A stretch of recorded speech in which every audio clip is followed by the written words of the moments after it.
How's it going? Welcome back to the Manufacturing Come Up. I'm Malachi Greb, your host. Today we have a very special guest, Dave Griff.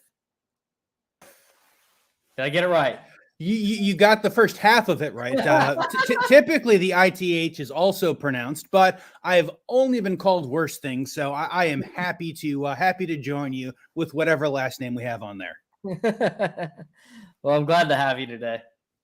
Absolutely, no, thank you. I'm happy to be here. Happy that we could finally make this happen. I've been listening to all of the amazing stories that you guys have put out on the Manufacturing Come Up, and very excited to hear backstories that I was unfamiliar with of people that I generally know and have had conversations with. So happy to be here and tell everyone what my adventure to make it to the Manufacturing Come Up sounds like.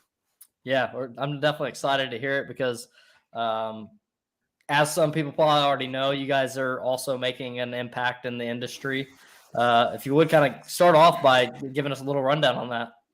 Yeah, so I guess a lot of people probably know me from Manufacturing Hub, which is a show that I do Wednesday afternoons with my co-host Vlad Romanov. He and I kind of started to have interesting conversations, and as I was telling you before this, our goal was how do we have interesting conversations, during COVID times, like we'd have at the bar after a conference, or we'd have at breakfast or one of those things, and kind of take those winding conversations and paths down. And when he and I started a little over 2 years ago, we had no idea that we'd be coming up on 90 episodes at this point, and that people would listen to us. But I like to joke with our guests that all of our questions are extremely selfish, right? Because these are burning questions of things that we want to know. So if you sell an interesting product, I want to know about the product. If you started in shipbuilding and somehow are now like the CEO of an automation company, I want to know how you made that transition, and if you would suggest that someone should continue down that path. One thing I will say, Malachi, is find it really funny, right? So we ask for career advice at the end of all of our episodes, and almost exclusively we hear people who are mid to high level in their career, who everyone would generally consider successful, saying basically don't do what I did, right? Like go do take this much more linear path of go maybe study this in college, or go maybe take this certificate, or go maybe get a job working the line, and then find opportunities to work up from there. Don't bounce back and forth and do all of these crazy things. But I think that's one of the interesting things that I have listened to, both from your show and my show, is that everyone has such a diverse background. And I think that's what makes the automation and manufacturing communities very interesting in and of itself. Yeah, absolutely. And I think that's the thing that's so powerful about, individuals that are making these type of videos is you're capturing that background and that, people's different paths. You can avoid the mistakes. You can pick up on the things that were, great career choices. We just, interviewed Craig Altrich, and he's had an amazing career run. To me, the most ideal career run you could think of. Go ahead. No, I'm excited to take a listen to that show. I did not catch the live, but I'm excited to take a listen to how Greg made it where he is. Anyone who is that successful, I'm always interested to see what they did and how I can potentially mirror some of their success. Yeah, absolutely. So how did you get to where you're at in your career? So Malachi, that is a long twisting journey. Lots of twists. So I will say, and I like to joke that manufacturing and automation is kind of in the blood, right? So I had two grandfathers that were engineers, worked at a variety of different plants. My dad has been in automation at technical sales, basically what amounts to my entire life. So I did what every young boy does when looking at what his father did, is I tried to do literally anything that was not manufacturing automation, right? So I went to school. I got certified with my airframe and power plant certificate, right? I thought I was going to go work on aircraft, right? And it's a really good technical background. And if anyone wants to know how to go troubleshoot things, go learn how to troubleshoot an aircraft and the systems that are in the aircraft, electrical and other systems. There are very few places where mistakes are worse than if you were to make a mistake while looking at and working on an aircraft. And I left technical school, and I thought I was going to go travel the world. I thought I was going to go find a place to pay for the rest of my schooling, and kind of boiled down to I didn't want to go work on a blimp and a blimp crew, kind of traveling across the country from like Sunday football game to Sunday football game and big event to big event. And I didn't want to spend my entire life working in a sheet metal factory bending sheet metal. So I tried some other stuff, right? I went back and I finished my degree mid to late 20s. And while I was doing that, I worked in a couple of different manufacturing plants. I worked in a couple of different warehouses. I took a job. So on the sales side, probably the worst job I ever took is I took a job at a company that is a telemarketing company. And so if you're ever afraid of someone telling you no, you just go sit in front of these phones with these auto dialers, and you have someone just like say no and just slam the phone on you 350 times a night. And after a couple of weeks or a couple of months, if you've made it, it is significantly less painful. It is significantly less painful. You still don't like it, but it is less painful. That's probably the worst job I ever took to help on the sales side of things. But my kind of path back into manufacturing is I took a job while I was finishing up my degree at a company, at an OEM, is a German OEM that builds large gantry style machines that drill and rivet airplane fuselages together, right? And so I was one of probably 4 or 5 people in the US facility, and all of the 737s out in Wichita, all made on those machines. And so it was a lot of sales and support for those. Basically, there are very few companies that make these machines, and so you're always competing against the same people. And so it was a great learning opportunity on the sales side. On the support side, I got the opportunity to go work with a bunch of small machine shops saying, hey, these are the prints that I have in German and metric. How can we go semi-reasonably make these over in the US? And some of them, it was reasonable. There are a couple of parts that I still have nightmares about, that I am 100% convinced that there is a 0% chance that anyone could make these to spec, right? Like the tolerance was basically plus or minus 0 on all CDTs of the drawing callouts. And it was like 36 inches long or 48 inches long. And I'm like, there's no one who can reasonably make this. So I had the opportunity to work there. It was a good opportunity. I got to do a lot of project management. I got to go kind of build an aircraft plant. And I like to joke when we did it, I basically owned a conference room table. We printed out a whole bunch of engineering graph paper, and then we cut out everything and we would just like move it, right? So we would move it from one grid to the next. It's like, okay, I can move it like this. It should in theory work in this. And of course we designed it for a greenfield, and anyone who's ever designed a greenfield realizes that there's nearly a 0% chance you're going to build it in a greenfield. You're really going to build it in a brownfield, but you still have to prove it works in the most ideal location. So then you can go figure out how it works when there's a post right in the middle of, a very important pathway or into the middle of the machine. Right. So kind of fast forwarding past that, I considered kind of moving out of manufacturing and automation. I as many people did, took an opportunity working with a startup, right? So it was a smart medical device startup, and I laugh about it, right, Malachi? So I thought to myself, I'm going to do something with this startup. It's a big data. It's an opportunity to kind of work in medical and injectables. And the thing that, well, at some point we've got to make these injectables came up, and it's like, well, Dave knows how to make this. And I'm like, well, I guess I could make this. And so at some point it became, I am the person that has to now go figure out how we make this thing and how we get the prototypes and what we would manufacture with. And anyone who hasn't worked in medical devices or with the FDA process may not realize that it's extremely expensive, right? So we got to the point where, hey, we've got people who are interested in the product, but to go through the FDA 510K process is reasonably about $1 million, right? $1 million on a good day, as long as they accepted everything kind of on the first run of your paperwork and saying, yes, this is not complete. This is a novel way to make an injectable, but it is exactly along the lines of all other style injectables. And you don't have to go through kind of a larger review process, which takes a decade and $5 million on a good day. And so that was interesting.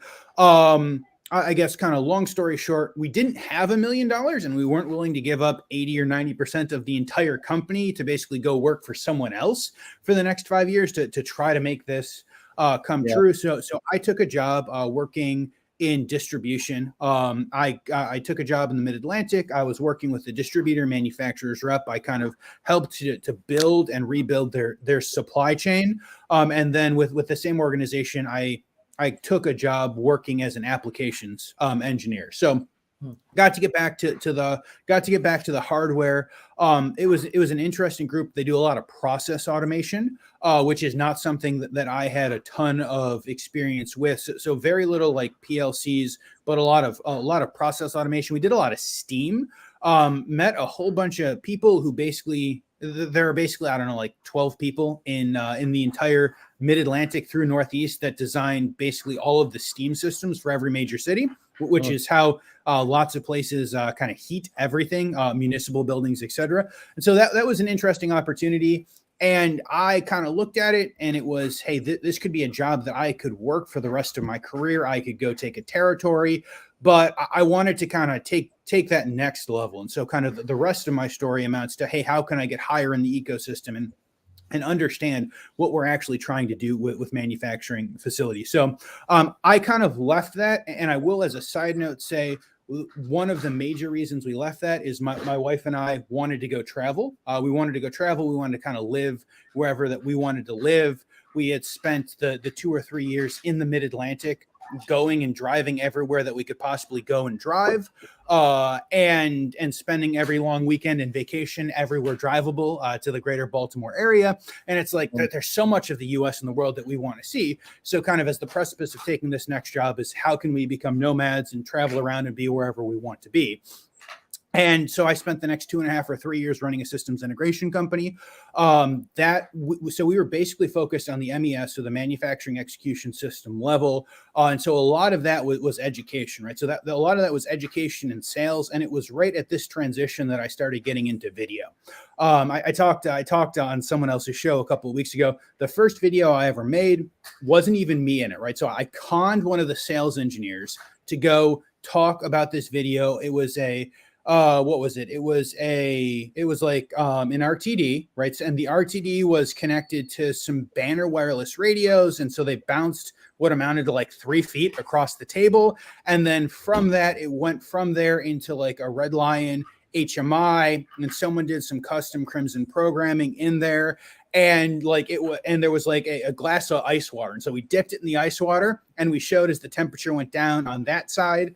And then we showed how it went down in the HMI. And then I think we had a cellular out. So we showed how it like texted or emailed someone. Yeah. And it was like a very, very super easy demo. And one of the amazing parts of that was that literally the oldest sales engineer that we had there, John, super knowledgeable, didn't bring the correct demo to the customer, literally told the customer while he was standing there to go to YouTube. We went to the YouTube with the single video on this entire channel, and the customer goes and ends up buying this thing. And I'm like, hey, there might be something to this video stuff. Yeah.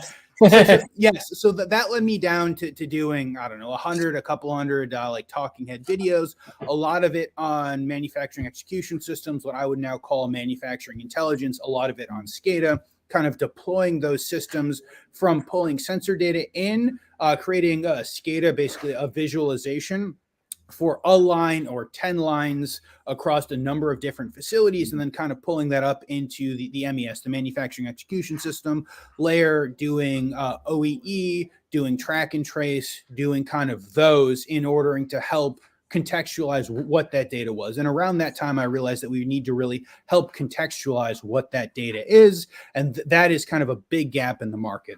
And around that time, I also realized that the gap in the market is, hey, we can go deliver a $5 million system, but if we don't do a good job training and listening to operators and kind of rolling that out, we could just like go out into the parking lot, light $5 million on fire and get virtually the same amount of things. So that led me to what I'm now doing, Kaplan Solutions, right? So we are facilitators, we are consultants, we're practitioners, and our goal is to help both service providers and end users help contextualize that data and help do projects that actually mean something, that actually put profit and money to the bottom line of the organization, and to help kind of break through that.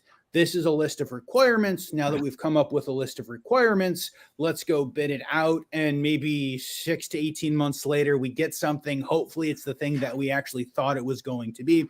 I found that was a gap in the market. And so that has been much of the last nearly 3.5 years of my life and our lives, is how do we go help customers, be it service providers and end users, go through this.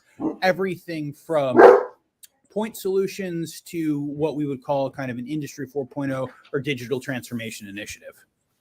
That was a lot to take in. It is a lot to take in. I promised it was a long and winding journey before I started talking. Yeah. I mean, you've definitely had a super adventurous career. I mean, you've bounced around like so many different things. I think right now you guys are focused on definitely a huge gap. And like, this is probably like one of the primary reasons we don't get involved in a ton of MES. Like if we do, it's like just because we're selling a capital project and they want MES to go with it. So like with that being said, one of the reasons why we don't get into it is because I don't think that manufacturers know what to do with the data really, right? Absolutely. It takes something like you guys' services to really get people to think about the data, what's important data, what's, data that's going to really drive results, meaningful results. Absolutely. So I would agree with that. And I've kind of moved away from delivering these gargantuan systems such as an MES for specifically those reasons. Like if that is the right solution, we can absolutely facilitate that on virtually any platform, or if there's a process historian, we can basically pull all of that information and that data from a process historian. At some point, the word MES is just, it's almost a commodity at this point, because we could go deliver it over 50 or 100 different platforms. And no one really agrees just on OEE, overall equipment effectiveness. No one really agrees what that number should be or how we should take that number, right? And so it means a different thing, hopefully for just every organization and every facility calculates that number the same way. But because there's so much, we'll call it nuance to what those numbers look like, and everyone wants their numbers to look better than they are, it becomes it's this gargantuan system that without context and without people making decisions based upon it, it turns into nothing. So I can give you an example. I worked with an organization earlier this year, great organization, mid-market, right? So in the 20 to $70 million a year range, that they purchased a off-the-shelf MES solution. They installed a couple of boxes. They made some choices that I would not agree with. We'll just say they made some choices that I wouldn't agree with. And basically the end outcome of this report is just like 12 pages of report that don't make sense, right? There's no context to the data. They're telling me that they're down for like 16 hours over this period of time, and that they were waiting for materials for like 40 hours over the course of a day. And I'm like, this cannot, like, if we just look at the math of there's only 24 hours in the day, this is impossible. Now, could it have hit what the kind of beginning requirements were? Absolutely. But just because it hit what the beginning requirements were, because there's that gap of how can we contextualize it? I mean, it was a project that didn't particularly make sense. It provided no value to that end user. The real information that they needed is what am I down? Why am I down? And then they needed someone to go in there and help them fix it. And so that on the operation side are answers that I have been trying to help organizations answer, right? And so that could be a very simple dashboard, right? So we take a dashboard, and as long as we're all looking at the live data and we've got some amount of contextualization to the live data, we can make decisions from that live data. Historically, and I'm sure, Malachi, you've seen this, and a bunch of the listeners have heard this, right? It becomes hey, we're going to go print a report. Hopefully it was the report from this morning. 6 to 20 of us are going to come into a room. We're going to discuss these pieces of paper. If there's an issue with these pieces of paper, we're all going to leave the room. We're going to go to our desks. We're going to go into other static data and information, probably in an Excel spreadsheet that is different from everyone else's Excel spreadsheet. And maybe we'll go back and forth, and maybe 2 weeks later, we've solved the problem. But we've already missed the opportunity to solve that immediate problem. So it becomes I guess when I talk to end users, it becomes how do we put the correct information in front of people so we can make quick decisions, as opposed to how do we overload and overwhelm people with information? Because without that context, without that understanding and that desire to make changes within an organization, there's no way that they're going to succeed. And kind of part of the reason that we have gone down the process of starting and running Kaplan is because I've seen too many major multi-million-dollar projects fail, and life is too short to work on projects that are failures. Right. What do you see on the execution side of things, as far as like, are you guys personally handling the implementation of these systems, or are you kind of like consulting that then gets somebody else involved for the actual implementation? Absolutely. So I guess the answer that everyone hates and is going to call me a consultant is I'm going to say it depends, right? But to get a little bit more specific, depending upon what it is, if there are a couple of minor changes that need to be made, we can potentially just go ahead and make those in-house. I work with a number of groups of really good developers. Depending upon what the technology is, we can go run what that project looks like through myself. So when I go work with an organization, my kind of first goal is to go identify what some of the big opportunities are. And then based upon what these big opportunities are, if they're profitable, if they make sense, we can go through and figure out how to best implement them for the organization. Again, be it through myself or my partners or through someone that they have internally. And when I look at problems that an organization has, and systems integrators are going to hate me when I say this, right? It's not always a technology problem, right? Like we could have a great system, right? So like on robotic welding, we could have the robots that we need. Maybe we need to like tweak a fixture, right? Maybe we need to change the process of loading and unloading those. Maybe we need to do a couple of things that doesn't involve, $1 million worth of software or code or robots or any of those things. I guess I have found a lot of opportunities in tweaking operations, on providing slightly different visualizations to put context to the people who are able to understand what they need. And some of those are very low cost, or some of those we can do in-house in an hour or two and put tremendous value to the organization itself. So a lot of my experience in the last 3 years, right? So as I've moved beyond just selling the technology, has been how can I holistically look at what an organization looks like and help to deliver the correct solution for them that makes sense for them, because I'm not here just trying to sell a piece of software and a solution on top of that software. Okay. Gotcha. Hopefully that gives everybody a little bit better understanding of what you're doing and what you're offering. Absolutely. I hope so. And I will say that if anyone has any questions or wants to contact me, you guys can reach out. Happy to talk more about this. My goal is not to make this a pitch for the middle 20 minutes as to as to what all that I am doing. So if you guys have more, I'd be happy to talk about specifics or any of those things. Yeah.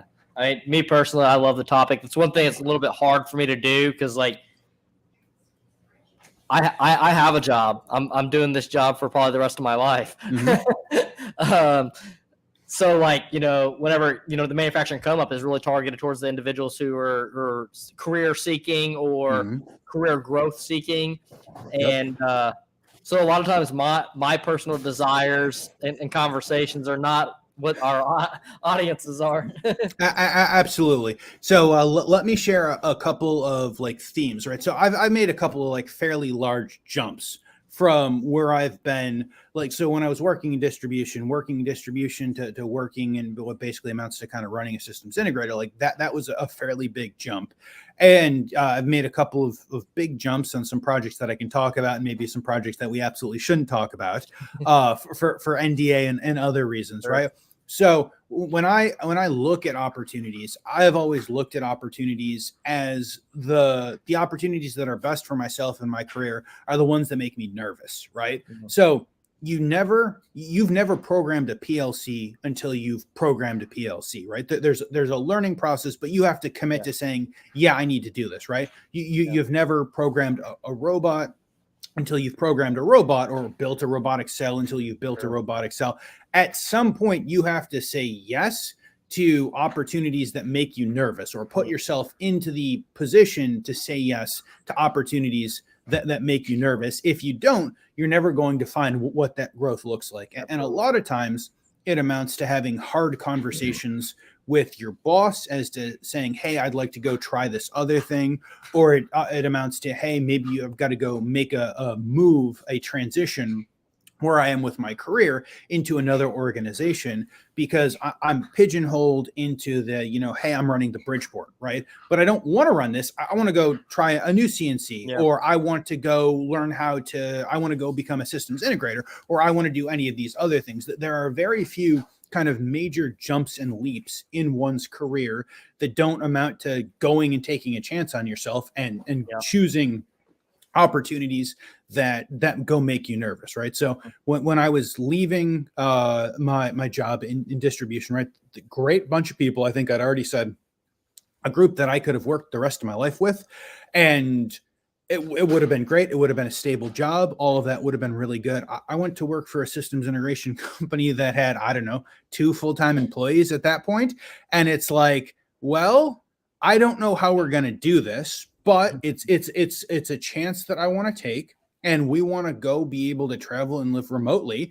And I think my wife and I looked at each other. We're like, well, we're willing to take this chance. And if it only lasts 6 months, then at least we've got the opportunity to go do all of these other things, and we can figure out where we want to be on a more permanent location. If we enjoy traveling, if I want to continue to work in systems integration, kind of all of these other things, we can choose all of these things.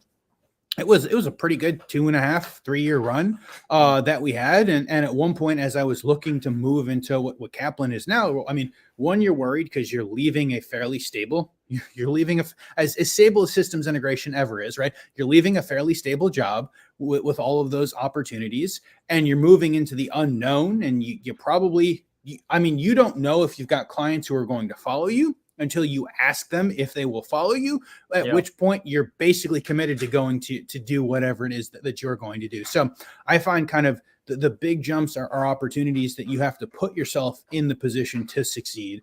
Get yourself as many of those skills as you possibly can, and just embrace being uncomfortable. So Malachi, when you started your company, probably when you started the podcast, it was uncomfortable making the jump that you had into now I'm running my own company. And then at some point you hire an employee, and you're like, well, now don't just have to make sure that I can feed my own family. It's now I have to make sure that I can go feed the family of my first employee, and then 2, and then 3, and then 10, and however many you have. Like, those are uncomfortable feelings that you have to go through in order to be able to succeed.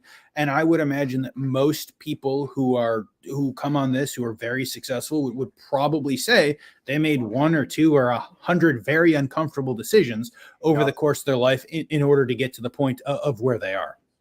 Yeah, absolutely. I think that, my number one skill set probably is the ability to figure anything out.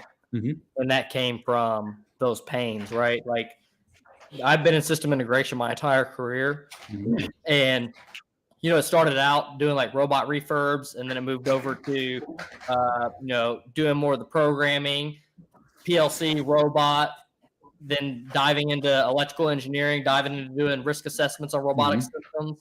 And a lot of these things were an uncomfortable situation where I was like, well, there's nobody else to do this job. And some of the moves were because I did them because of frustrations to some degree.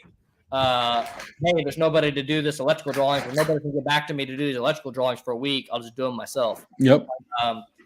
And so, like, a lot of those things I kind of just took on, and when we started doing risk assessments, like, that stemmed from like a customer saying, "Hey, where's your risk assessment?" And the company was like, "What risk assessment?" Yeah. I was like, "Okay, guys, I'll do the risk assessments, whatever. Like, let's go." So I was always like seeking more opportunity and grabbing new things.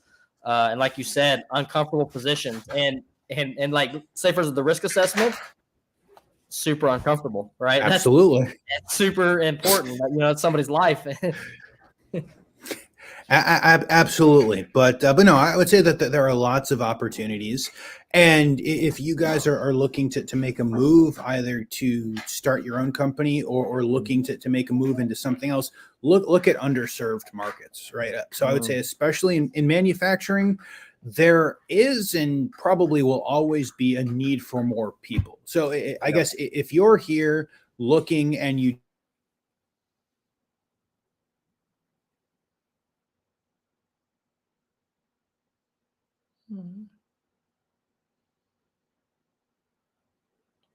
Dave, I lost you. I don't know if we lost you, but I lost you. Malik, oh, are you still there, Malika? You're back. You're back now. Oh, you're not back.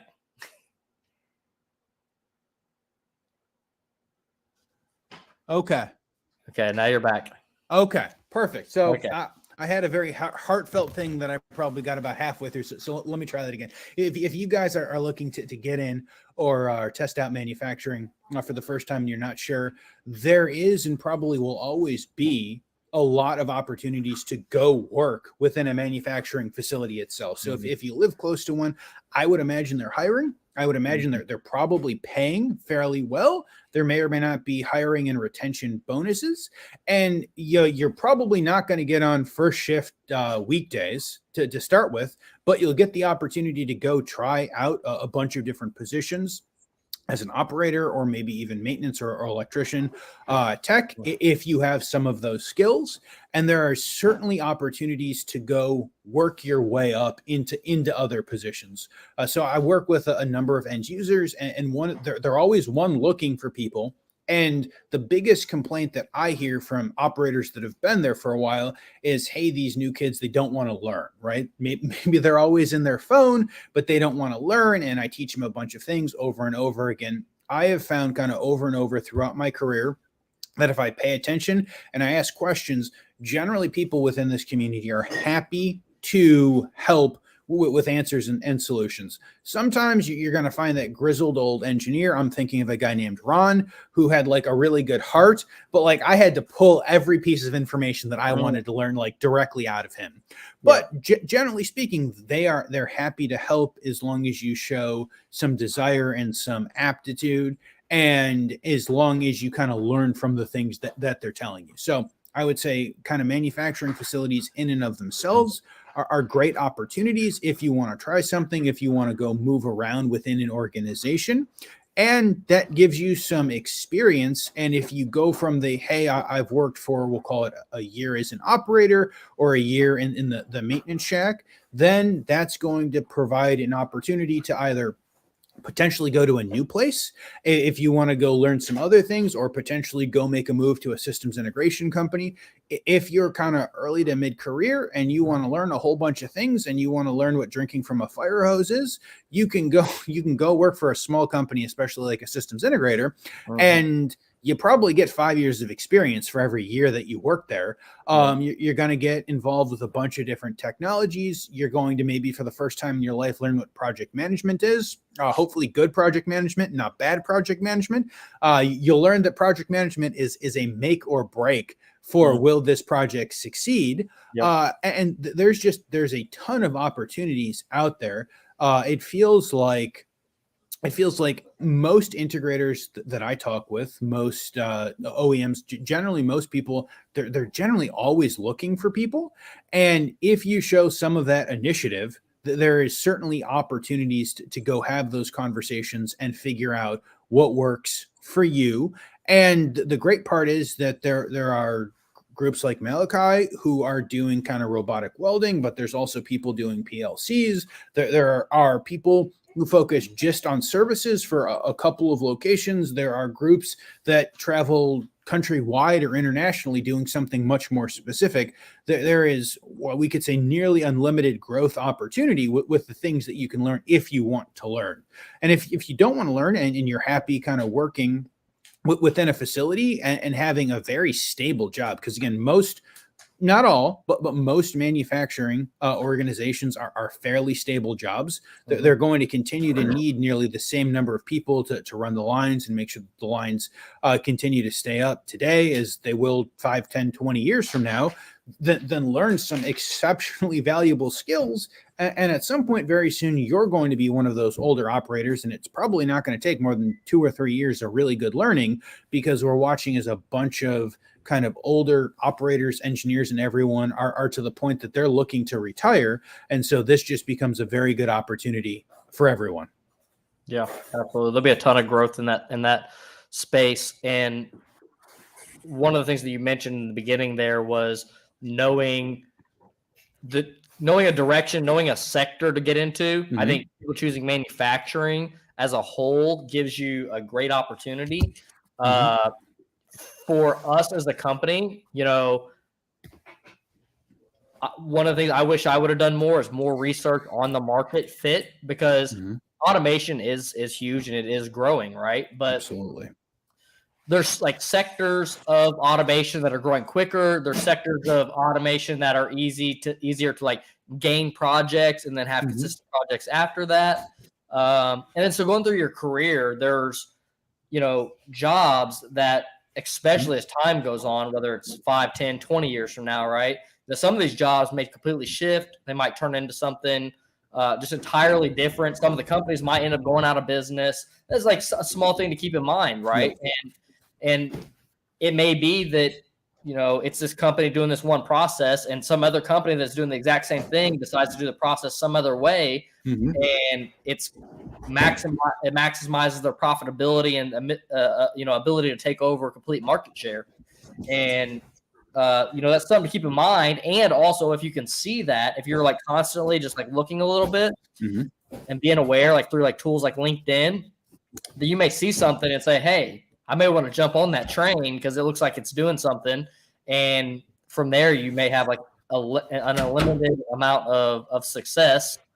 And also, some of those things could be more risky. Let's say, for instance, like think about if you worked for a Tesla a few years ago, maybe 10 years ago, if you worked for like Rivian or something like that, like that's a pretty cool, like rewarding career, but also you never know realistically where you're going to go,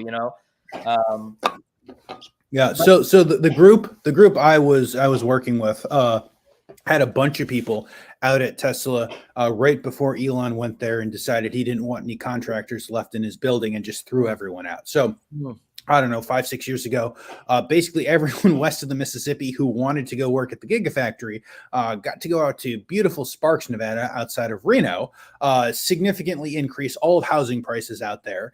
But they also got the ability to go work at the Gigafactory, which is really cool. If you guys are ever out in the middle of nowhere, and you can get a tour, it's definitely worth the tour. When I was out there, they were actively blowing out 3 of the 4 walls on a basically weekly basis, just in their process to ever expand. I loved my tour. So I had one of the senior engineers for one of the areas. He was giving us the tour around. I think it was the second floor, and they were in the process of kind of adding and changing things around. And they literally walled off a stairwell. And apparently it was a very regular thing there that they would just wall off stairwells. And if you weren't in that part of the 500,000 square feet at that point in time, that week, you may have to go find another way to get where you're going because you can't get there from here. And so it was an interesting period of time. And I would say that flexibility is key. I know a lot of people who focus on just kind of one sector. So you can kind of focus on one solution, but you can also focus on one sector. So I know a lot of people who are only oil and gas people, or a lot of people who are only food and beverage people. And there's the benefits of your kind of that expert potentially on that process, but there's also the potential downsides of, hey, when oil and gas is busted out, knock on wood that doesn't happen, but when oil and gas is kind of low, everyone gets sent home, and then I would say mining is also kind of another one of those sectors that's very up, that is very up and down. It's the only place that I've ever seen someone commission a brand new control system. They put the new control system in, they didn't commission it, they shut it down, and then 20 years they came back to start up the plant because whatever the mineral was, what was to the point that we could make money doing this again, and they ripped out the the brand new, never used control system that was 20 years old and had to go put a brand new control system in because it had, one, never been commissioned, and two, no one knew how to use it, and three, it was legacy at that point in time with 0 hours of run on it. Yeah, you said that, and I want to bring one up real quick. I wonder how many people are stuck with mass machines that they're never going to use now. Yeah.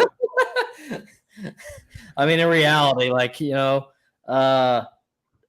I've never been a huge, like, what do you call it? Like trend jumper. Mm-hmm. And like, definitely one of the things I've seen like with that type of thing is there's a bunch of people diving into this. They see a bunch of money to be made in it. And if you notice, a lot of things like that, they don't last long in time before it kind of gets forgotten about. Absolutely. And kind of to the trends point, I will say that out in the kind of internet space, we talk about a lot of things, a lot of awesome technology. Be prepared to go walk into a facility that is 20 iterations of that technology behind, right? So you go walk into a facility, and you might want to go talk about Industry 4.0 or digital transformation or the newest version of whatever robot or software solution. And they're like 8 versions behind. And a lot of the things that we talk about in the internet space about Industry 4.0 and digital transformation, all of that, like that exists out here in the internet space. That doesn't necessarily exist in facilities. I know some of the most forward-looking facilities that I work with still don't particularly know what a digital transformation or an Industry 4.0 means to them, right? A lot of them. So I was working with one of my facilities a couple of months ago, and they were struggling to kind of contextualize a bunch of data, and the answer that they were looking for was literally Power BI. I'm like, guys, the thing that you're looking for is we just pull a couple of databases together and you can visualize it with Power BI. We don't have to worry about all of these other kind of much more expensive solutions. You probably already own the licenses with your Microsoft 365 or your Office 365. Like, what you really need is like 20 hours of me explaining what Power BI is and how it works, and then just letting you guys go at it and connect a couple of databases. And that is the answer to so many questions, as opposed to kind of whatever the latest trend is. It's awesome to continue to look at what those trends look like, because some of them will be the future, but you just have to understand that there's a different perception versus reality in many of these places. And if you're going to go have conversations with end users, their reality is very different than what we talk about much of the time online. This is also like a big reason why you don't see me like talk about like IoT and like, Industry 4.0, is because in the real world, I see too many manufacturers and customers that are just still not there yet. And in my mind, that there is many more business points that they could prove on, manufacturing points. I'll just say business, right? Because really a manufacturer is still a business, either way you look at it. But like on the manufacturing level, there's still so many improvements that you can do. Like let's say, for instance, like this, if you have 50 operations that could easily be, let's just go with like robotic palletizing, right? And so that's 50 humans. That's, 3 shifts, 7 days a week. And to say that like collecting data is more important than consolidating those positions, especially if they're dealing with labor shortages, which most people are dealing with. For a business standpoint, I think it makes more sense to go ahead and throw in a robotic palletizing. And kind of another side tangent, but touches on the point that you talked about. A lot of our customers are actually still very palatable to use robots. That actually like peaks up their ears, and they're actually pretty excited to hear like, oh, used robot, we didn't really think about that. Or,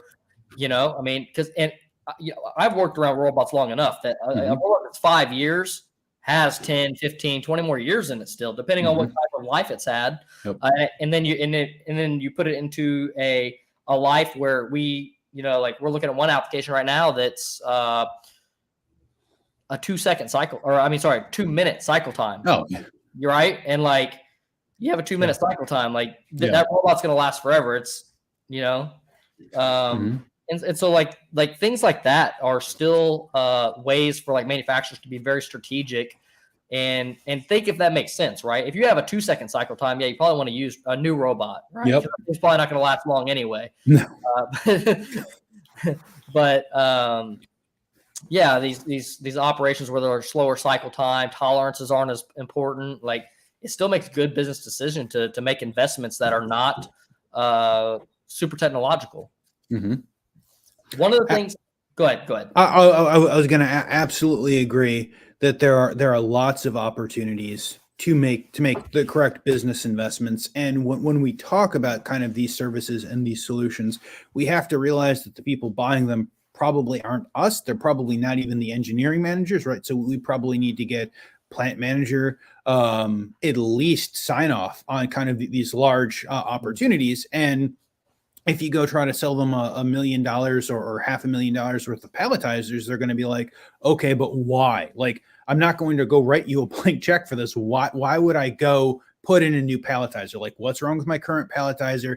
What's wrong? Can I fix it? What's it going to cost? And then what is kind of the return on investment of what's the return on investment of this going to be? Like, these are the conversations that we are having every day at the plant level facilities, because as cool as some of these technologies are, if there's not return on investment, then they're typically not making it past proof of concept phase if it's small enough to be able to run a proof of concept. Yeah, absolutely. Yeah, unless this is like just a company that's just like trying to jump on with like the technological trend of something. Yep. Which I think it happens. So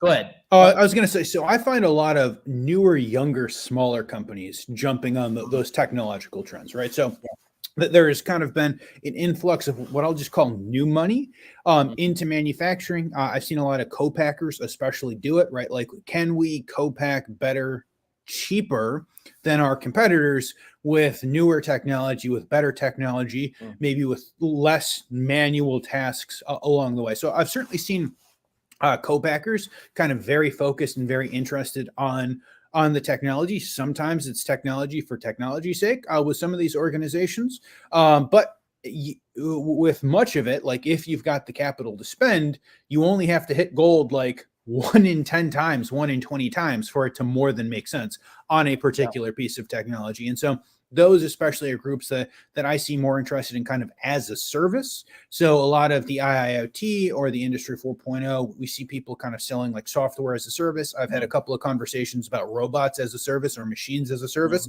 which I think is very interesting.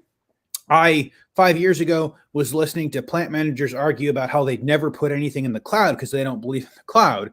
So I feel like we've got a ways to go to get to as a service, but I think it's very interesting. I think that technology and kind of everything that we're talking about will catch up with manufacturing, but I just remind people who have not lived this life that manufacturing and kind of what we do is like 20 years behind everything. Yes.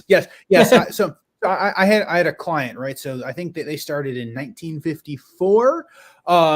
His joke was like, once you pass through the gates, everything in here is 1954, right? So they had all the coveralls, they had all those generally good people.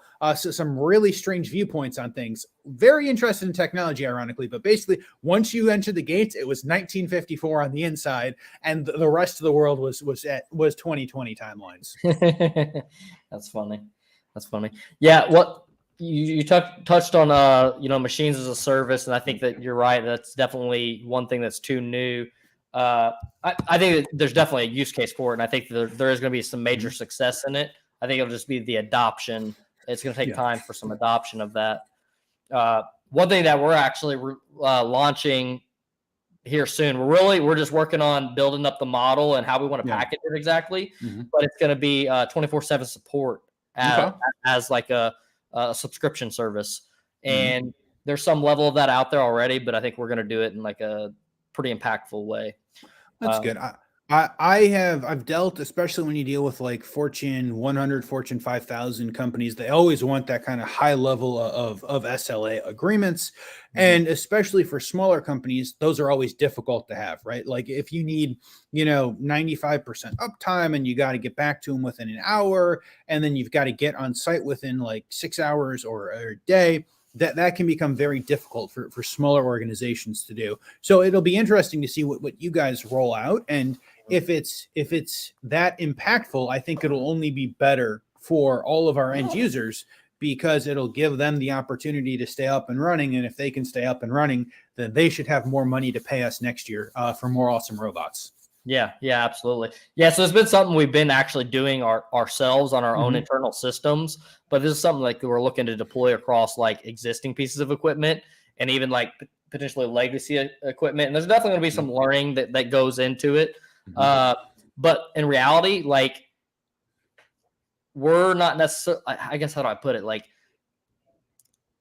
it's not that we're not necessarily looking to make money off of it because we Mhm. will make money and it will be very successful financially as well. But the value added back, I think, will Yeah. be just as much valuable, just as much as valuable.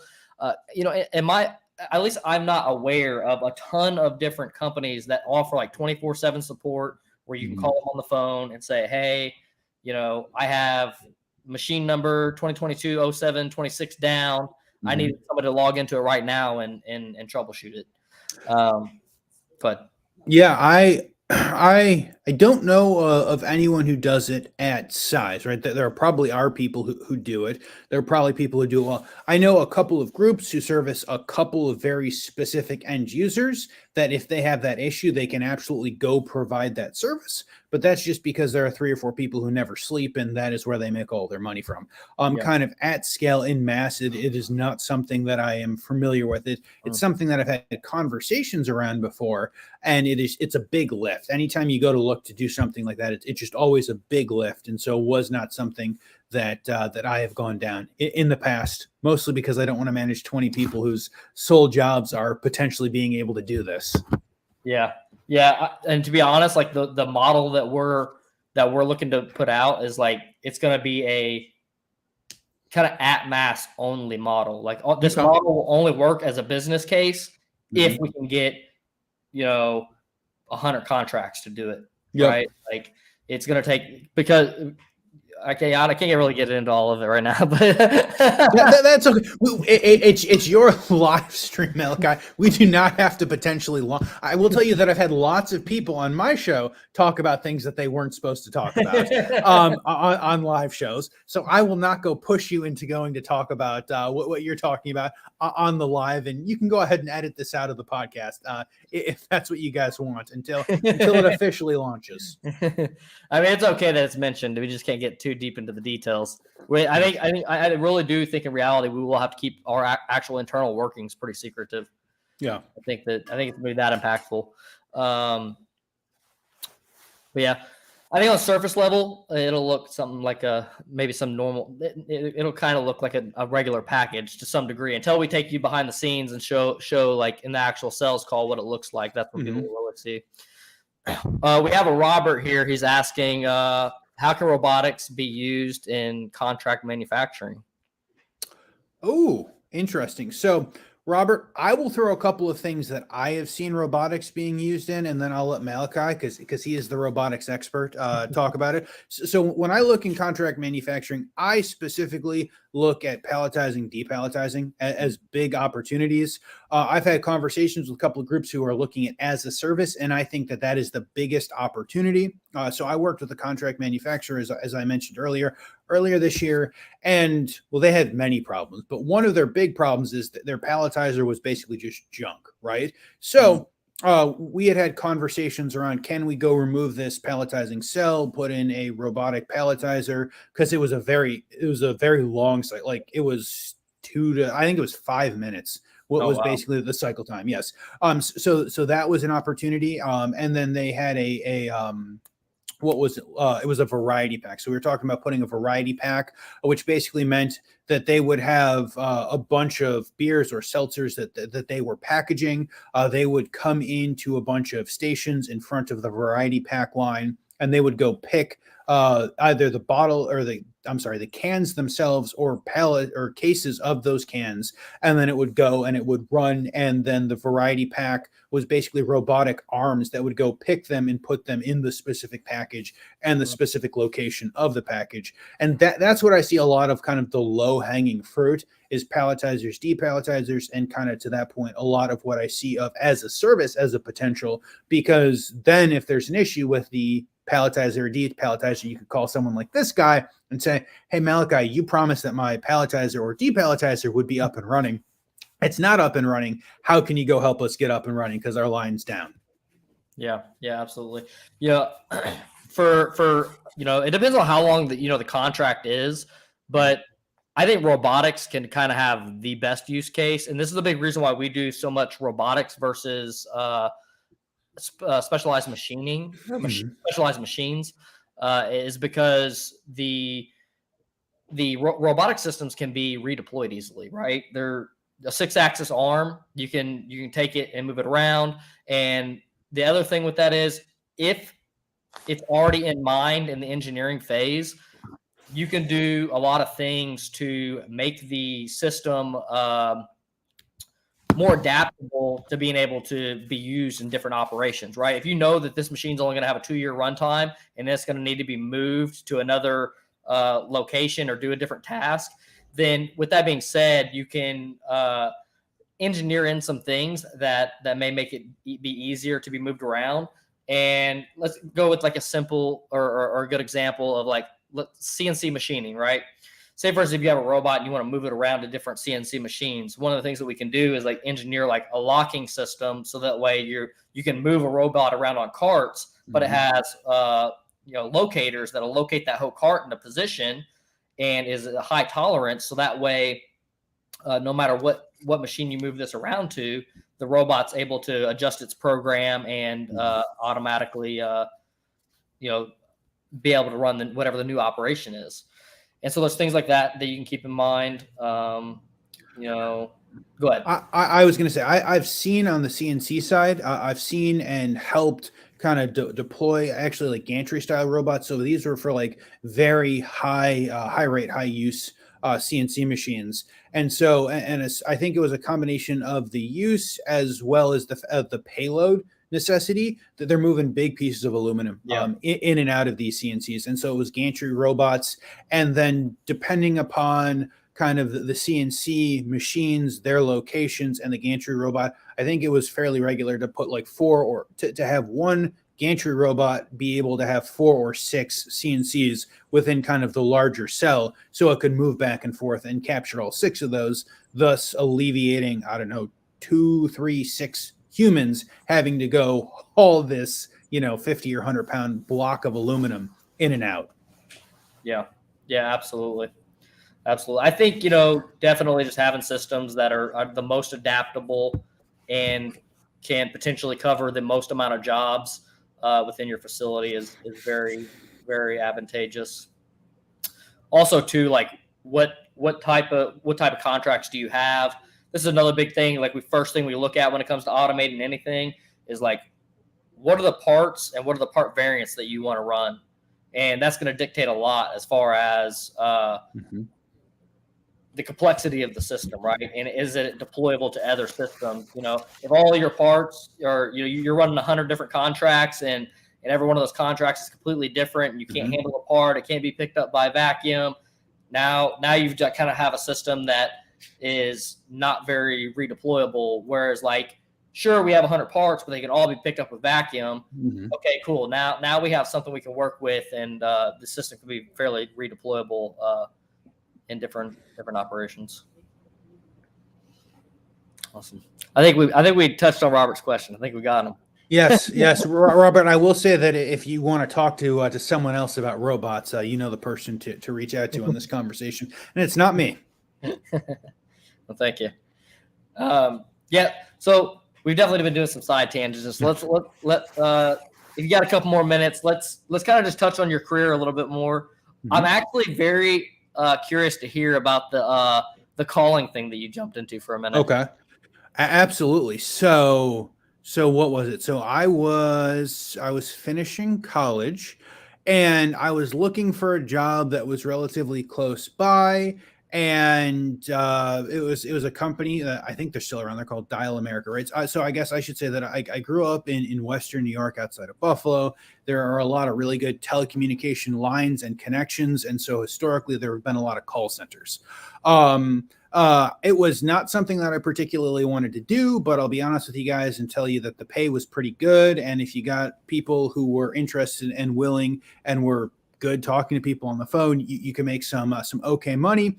And generally speaking, at that point in time, they were willing to let me work a super flexible schedule so I could have weekends off. Sometimes I would go take 3-day weekends and go do something with my now wife. And so that for me was more important than just about anything. So basically it was an automated dialer.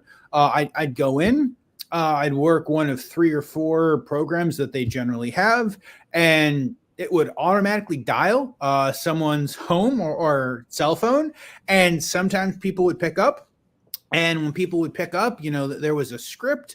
And then you could kind of ad lib the script and go, basically you tell them where you're calling from and then say basically, hey, this is the offer. Sometimes we did everything from magazines to, there were some credit cards that kind of cycled in and out. There was one thing that we offered, which was basically like home insurance additional riders. So for like the electrical power systems or the clean water in or the wastewater out, like those pipes and lines, but you can't call it insurance, because to call it insurance, you have to be a licensed insurance broker, of which I can promise you I'm absolutely not. But the easiest way to describe it is insurance, like an additional insurance rider. And so you'd go call homeowners and say, hey, are you interested in this for, I don't even remember I think the cost was fairly reasonable, right? So you would talk to kind of scale at mass, things make sense, right? So for like $2, $3, $5 a month, you could go protect yourself from tens of thousands of dollars of theoretical liabilities. This is how our 24/7 support's going to work. Is it? You can go protect yourself from lots of liabilities. But no. So we'd have an automated dialer, and you'd go and you'd sit and you'd work the program. And sometimes you had great conversations I've had conversations that went, more than an hour with people, and they'd say yes, and they're all very happy, and you move forward from it. And there were a bunch of good nights, right? So I mentioned like working on nights that there were like 350. I had like one really bad week that I think I worked 4 or 5 days, 4 or 5 like afternoons or maybe one evening. And I think I had like 2 yeses over the course of like 1,500 phone calls that I could actually like go through and designate. So if it rings through and you get nothing, it doesn't, it's basically a callback disposition. But if someone like picks up and hangs up, depending upon what it is, that might just be a callback disposition. But of the disposed ones, of people who said, no, I'm not interested, or yes, I am interested, again, there were almost only no's for one of those weeks. There was one real bad week where you just kind of got numb to people saying no. I would say, so as I kind of mentioned, I've done a lot of work on, fairly large scale projects, and you do a lot of proposals, right? So if you work in sales, or you work in leadership, or you run your own company, you're going to do a lot of proposals, and you're going to follow up on a lot of proposals. And if you don't follow up on proposals, you're probably never going to ever get someone to buy anything from you. But it was good to kind of get numb to that, right? So there are still days where it's frustrating that you spent time doing this, and the person's like, yeah, I want this right now. And so you turn around a proposal and you block out and you do other things, and they just don't get back to you. And so you got to like go get at them a couple of times, and you guys will be surprised how many people say yes after like the 5th or 7th time that you go follow up. It's like, hey guys, like, are you interested in doing this? I have time on X period of time, or I have Y robot, or I have one of these things that's ready. Are you ready to do this? And you just have to find that time period in which people are ready to go ahead and say yes. So working the phones was not my favorite job.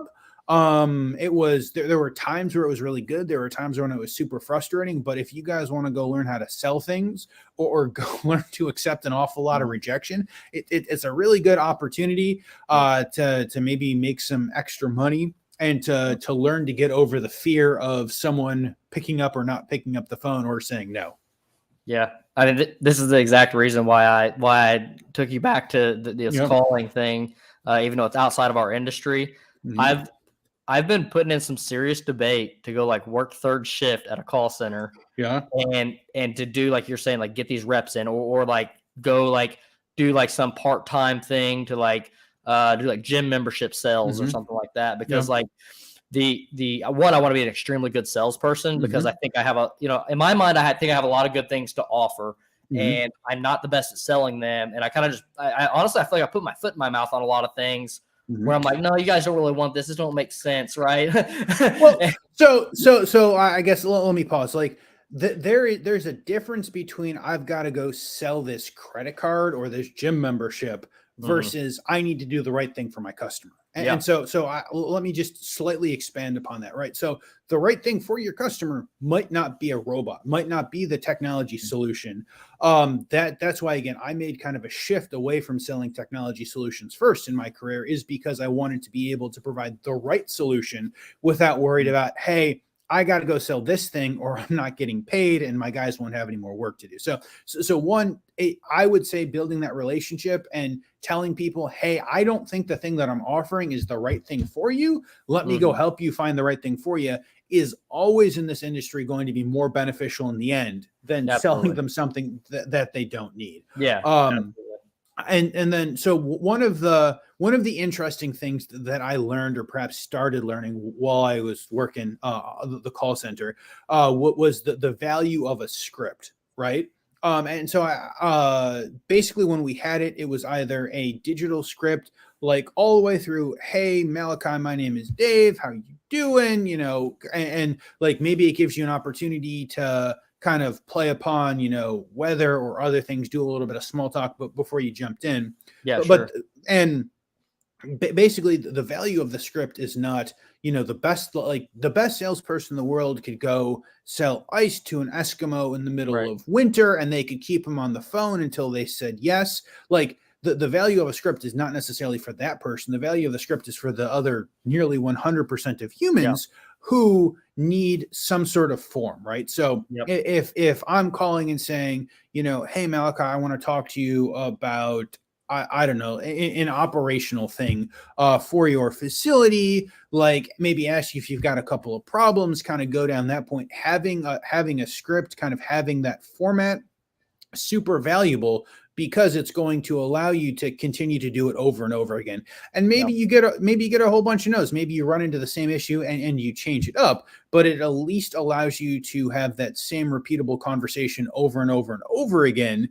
And once you're having that conversation over and over again, it becomes more second nature, and you put in the time to give it forethought, as opposed to like you saying yes, and then I'm like, well, crap, no one has ever said yes before. I don't like am I supposed to send you something like no, yeah, like I've never got someone to say yes before. Yes, I'm gonna and then go screaming for someone saying, hey, I finally sold this operational thing, or I finally sold a robot, right? So one of the major things that I learned was kind of the value of the script, and the value of the script is to have that consistency, right? Yeah.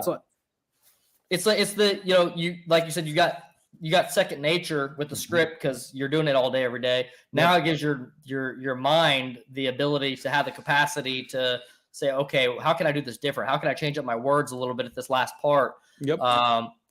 And so I want to touch on the career part of this again, that like a weird job like this that may be completely outside of what you're wanting to do. Like, let's say first you 101% think you want to do like manufacturing sales, automation sales, robotic sales, whatever, right? You're in this industry in sales. It might be highly, highly worth it to go do that call center. I mean, almost as worth it as going to college. Like, go to that call center for 3 months, 6 months, whatever, right? And get those reps in. Because like me as a CEO of the company, I'm telling you that like I'm contemplating it. I probably won't do it, but it's like it's going around in my head that like at 10 sales calls a week that I currently do, whatever the number is, right? Somewhere around there. At 10 sales calls a week, that's not enough reps for me to like really change my wording. I need to be on a call 8 hours a day, every day. Like, hey, Mhm. this, hey, that, hey, this. What I say that was Mhm. stupid in this call? What I say that was Yeah. dumb in that call? Because Mhm. going into the thing, I kind of said it wrong a second ago. Whenever I was saying like I put my foot in my mouth, what I mean, like, I mean that, but like what I really mean it on is like services where I know I'm really providing a good value. And I know that like they're not making a good decision by not buying this thing, Yep. but I still don't push it like that. I still don't sell it in that way, even though I know it's very good for them and their position. Absolutely. And I would say that as the industry kind of grows, it's the conversation of like what is your sales process and how do you present yourself? So I very rarely will go kind of into the commodities, right? So my goal is not to go line up against four other people and say, oh, Dave is the cheapest, I'm going to go with Dave, right? So Yep. that is not the value that I Mhm. feel like I bring.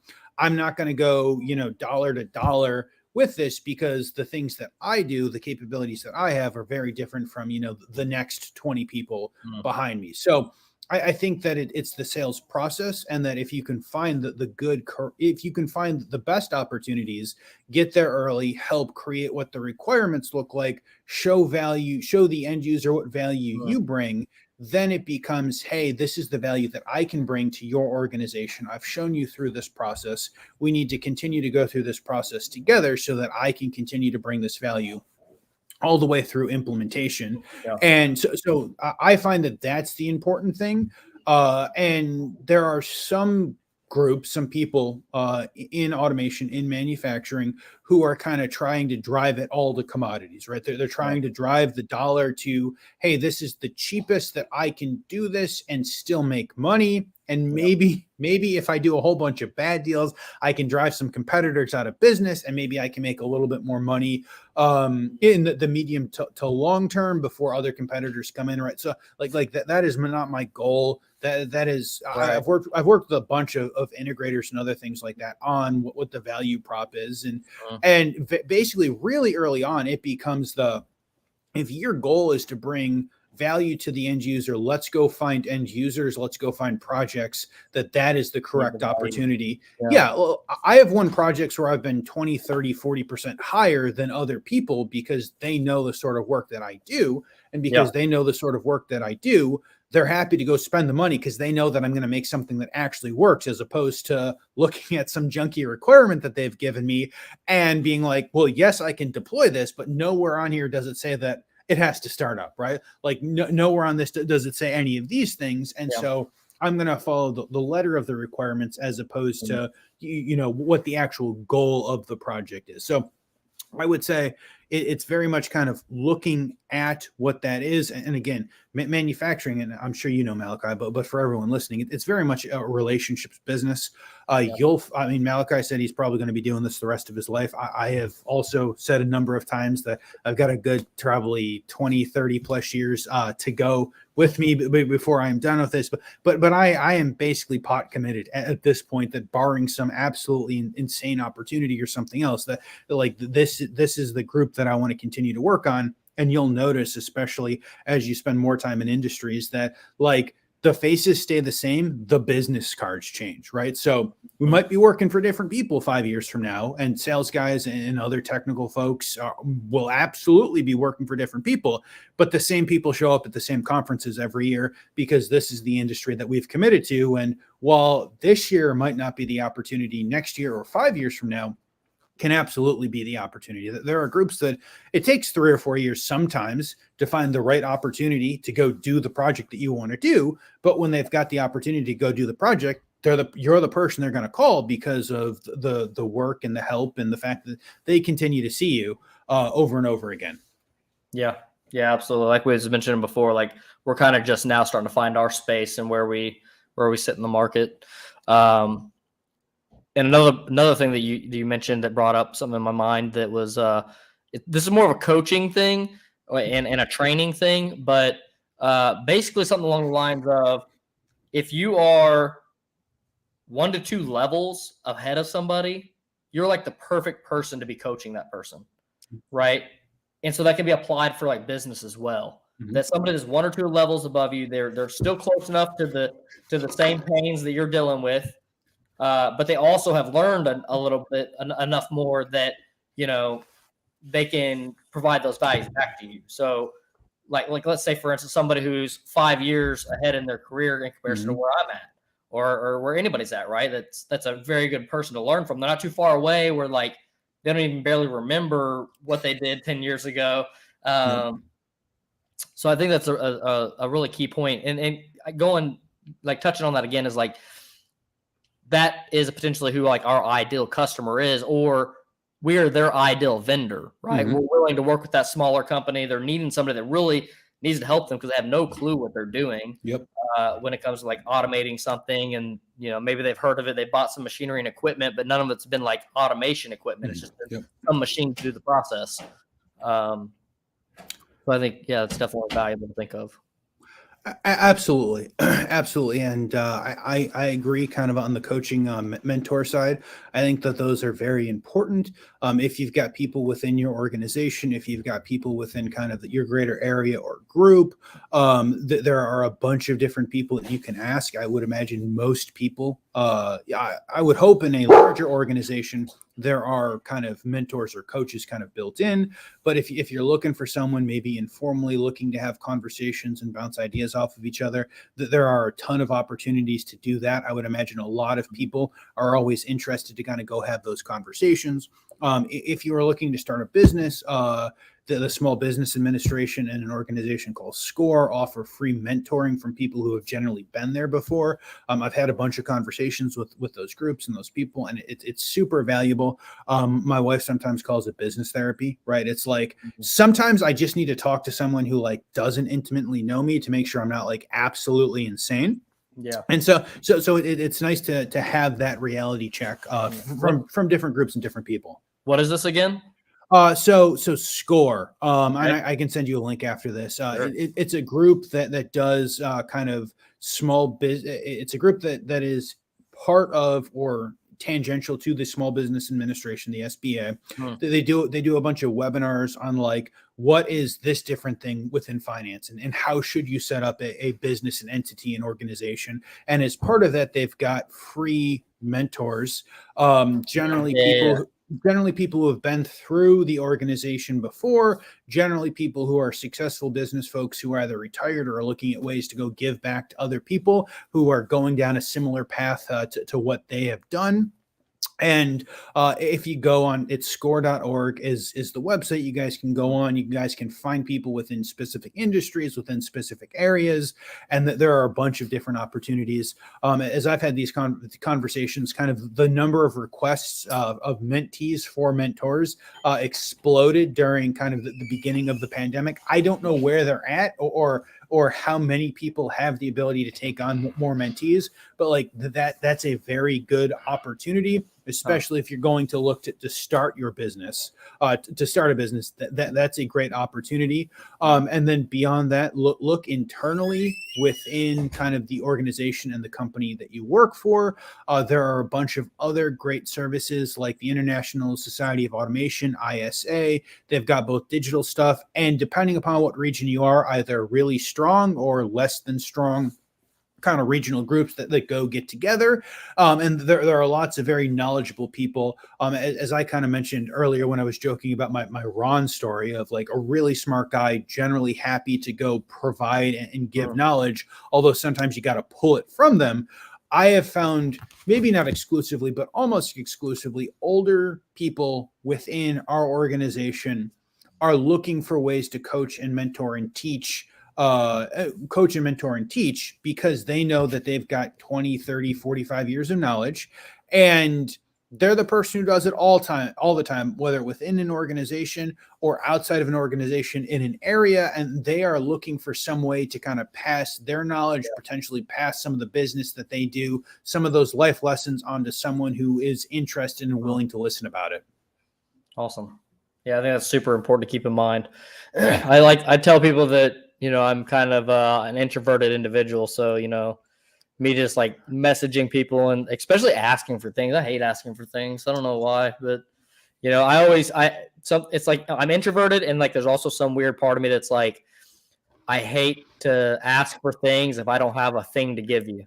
Yeah. You know what I mean? Like I don't know. It's just like part of my nature. I don't know if I'll grow out of it. Maybe I will. Maybe I won't. I hope I do. But Well, I think that there's the good side, as you're not, one of those 1,000 people sending only spam messages on LinkedIn or only spam emails, right? Like it's absolutely appropriate to go ask someone for something or to go ask someone their opinion of something. But if you're the person who, like, it looks like you're trying to mine my data in order to, like, go put me on an email list that I don't want to be on, or it looks like this has got to be a scam, or you're like yeah, the 7,000th graphic designer who's tried to message me so far today, right? It's like all of these things. Like, go be unique in what you're doing and what you're asking. If you're just kind of go blasting a mass email or a mass message on LinkedIn or one of these other platforms, then you are going to just kind of go get filtered out, and no one is going to go pay attention to you and what you're doing and what you're offering.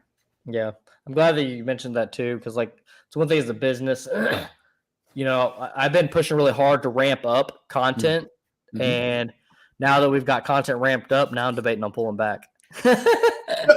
I think that's important, right? Like I do a weekly show. I get a podcast that comes out every week. I've got one or two of my own video clips that come out from that. I do shows with other people and especially people who do a lot of shows. So I've got a good friend, Sam Gupta, from Elevate IQ. I will actually be live with him shortly after we get off. Right? He does. he does a couple of shows every week. And last year he put out like 400 podcasts. He went from zero. He's got like no content marketing to like 120%. And he spent like an entire year doing it. And he was putting out sometimes like 2 podcasts a day because he's talking to all these people and he's taping all these great conversations. And he made the pullback. And I don't know if he's going to pull back from 2 live shows and multiple podcasts. I think he was putting out 5 podcasts a week last year. Holy a week. Cow. Basically, yeah, he did 300 or something like that. Wow. He started after I did and surpassed the 1, 2, 3 and probably 400 mark before we even get close to 100. But I think it's all kind of balance, right?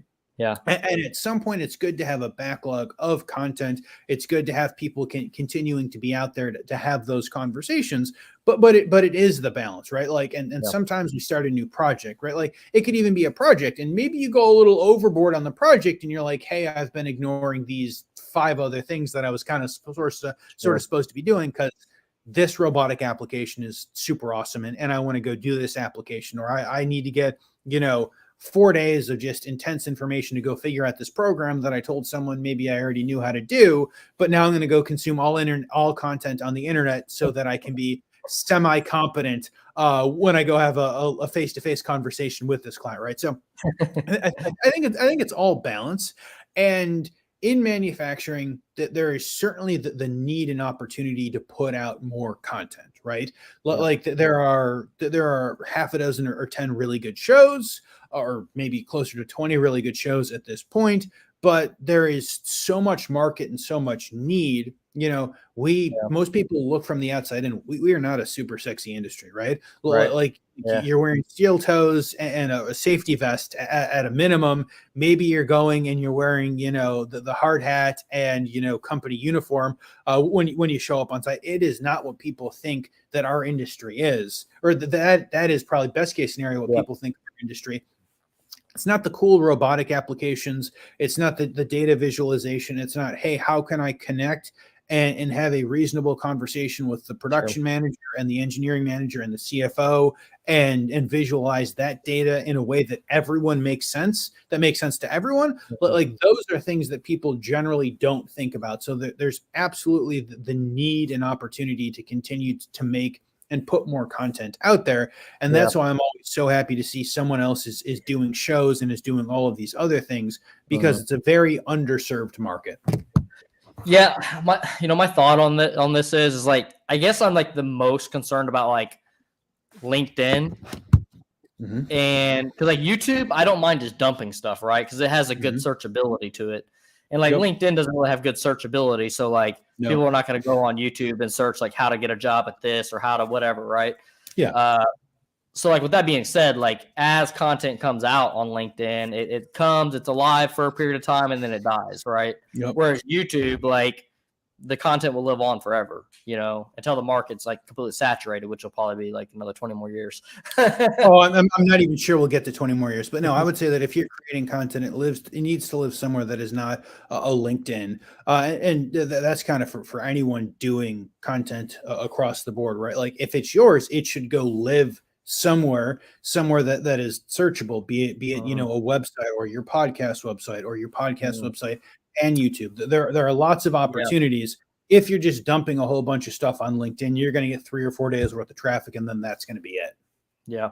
Do you guys are putting content on your website, right?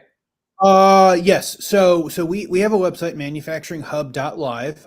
We aren't uploading the videos directly to there. Okay. We are linking all of that to the Solus PLC YouTube channel, which is where we're streaming our live videos. Okay.